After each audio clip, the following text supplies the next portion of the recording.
Imagine waking up in one of the most glorious places in the Roman Empire.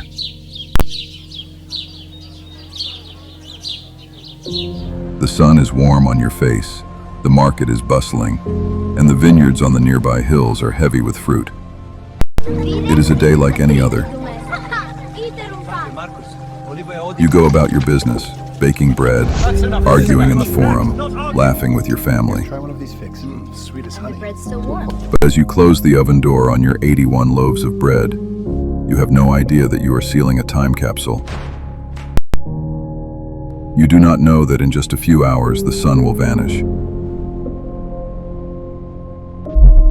You do not know that the mountain you have called home your entire life is not a mountain at all. Its name is Vesuvius. And for the last 800 years, it has been silent. So silent that the 20,000 people living in its shadow forgot it was even a volcano. They built their homes, their temples, and their futures on the slopes of a ticking time bomb. This is the story of the last 24 hours before the world ended.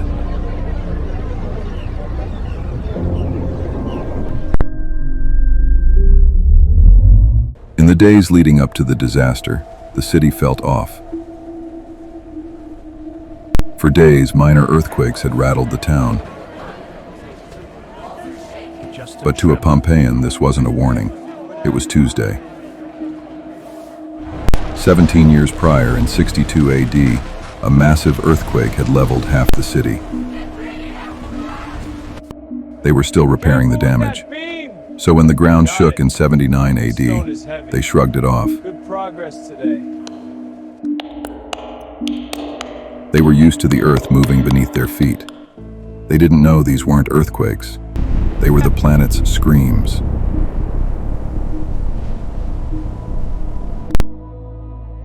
The night before the eruption, the air grew still. Water sources began to dry up as the magma below pushed upward, draining the water table. The gods, it seemed, were turning their backs on the city. In one home, a family gathered around their shrine. They piled it high with offerings, pine cones, figs, dates, and animal bones. A final, desperate plea for protection in the midst of terrifying environmental events. They went to sleep that night hoping for the best. They had no idea it was their last supper. Around 1 p.m. on what was likely a late October day, the silence was shattered. Vesuvius blew its top with the force of a nuclear bomb. A column of ash, pumice, and gas shot 20 miles into the sky, 3 times the height of Mount Everest's peak. To the citizens of Pompeii, it didn't look like death. It looked like a miracle. Listen to that sound. It's the mountain itself. Pliny the Younger, watching from 18 miles away, described it as a pine tree.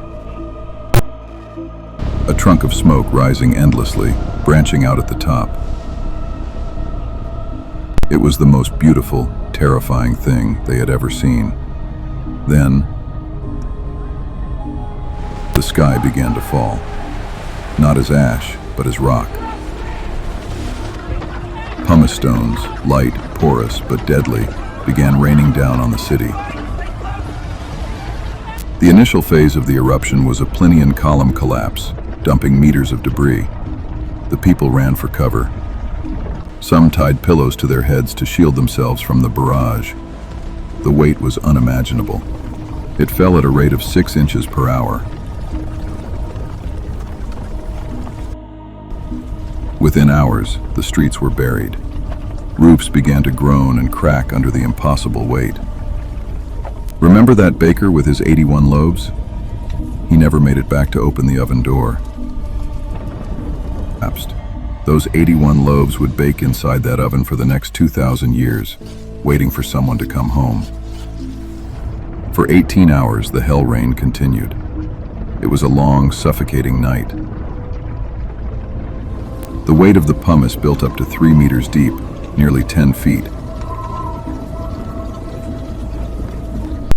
In the house of Julius Polybius, 12 people huddled together. Keep close. Listen, another tremor. They had survived the initial collapse of the front of the house by moving to the rear Just a little rooms, farther, under the beams. hoping the steeper roofs would One step hold. at a time. Among them was a young woman, just 16 or 17 years old. She was in the final month of her pregnancy. They decided to stay. It seemed like the right strategy. They had no way of knowing that the mountain was saving the worst for last. Just before dawn on the second day, it stopped. A haunting, 30-minute silence fell over the city. Hold here. Survivors crawled out from the rubble. Take my hand. Easy, lad. Step slow. There's someone else in I hear there! them. Stay close. They saw a landscape that was no longer Earth. The city was gone, buried under a white, alien desert. They thought it was over. They were wrong. The column of gas holding the mountain up had collapsed. At around 7:30 a.m., Vesuvius unleashed its final, fatal blow. It wasn't lava. It wasn't rock. It was a pyroclastic surge. Imagine a landslide. Now imagine it's moving at 100 miles per hour. Now imagine it's filled with toxic gas and superheated to 500 degrees Celsius, hot enough to melt metal. This wasn't a wave you could outrun. It was a wall of death that boiled the very air in your lungs. Herculaneum was hit first. It was instant. But Pompeii was next. For the family of 12 in the house of Julius Polybius, there was no painless way to go. The surge blasted through the city, overtopping the rear walls of their home. Some were lying on their beds, exhausted from the night. They died where they lay. In an instant, the thermal shock caused their brains to boil and their skulls to explode. The ash surged into every corner, entombing them in a perfect cast of their final moments. 2,000 years later, archaeologists would find them. They would find the young pregnant woman and the fetus she carried. They would perform DNA tests and discover that 6 of them were siblings, a family, wiped out in a single breath. By 8 a.m., it was over. Pompeii lay buried beneath 20 feet of ash, vanished for 1,700 years, yet the same ash that killed them preserved them. Final offerings to gods who never answered. A city erased so completely that locals forgot its name, Just a tremor. calling it only the city. A reminder that when human ambition meets the planet's power, the planet always wins. They never knew their mountain was a volcano, never understood the shaking ground.